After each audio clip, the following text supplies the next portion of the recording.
We've got 3 minutes or less to learn about Kandake Amanirenas. Can we? We're going to try. Let's talk about Kandake at first, that word alone. That word is a generic term used for the queen mother. Now, the queen mother of Kush would have also been the sister to the sitting king. And Kush is modern-day Sudan today.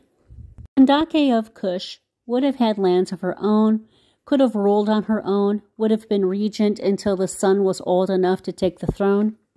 Kandake got Latinized into Candace. That is the Latin name for it, and they also assumed that that was just a name and not a title. Now, Kandake Amanirenas was born about 51 BC, and she ruled from 40 to 10 BC. She ruled right alongside with the more famous Cleopatra of Egypt and Mark Antony.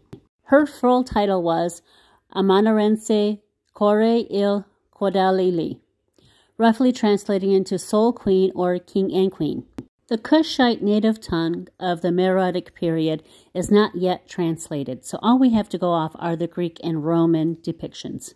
And the only reason we know about Queen Amanirenas is due to her successful war against Rome. Rome was pushing farther and farther into Africa.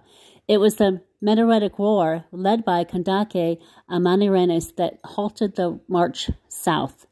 Rome instead chose to fortify its southern Egypt border and make that the Roman border of Africa. While the Roman fat cat is away, according to Strabos, the Kushite army attacked Roman-held cities while the prefect of that area was off fighting in Arabia. Kush was ruled by a one-eyed woman, after all. They were no threat. According to Strabos, they were unorganized, and they had shields made of ox hides and only spears and bows and arrows. Well, led by our one-eyed queen, they launched a successful 3-year campaign against Rome. Now, Strabos' account does make it seem very successful and favorable for Rome. Kandake Amanirenas was never captured, nor was her son. She never surrendered. What she was able to do was to obtain a peace treaty for Kush, which ensured they would not have to pay tribute to Rome, something Egypt was unable to do. Thanks to Kandake Amanirenas, Kush was able to enjoy some years of peace. Rome often depicted the people that had successful battles against them as uneducated, illiterate, wild, tribal, savage people. The truth is that the writings got erased altogether by Rome.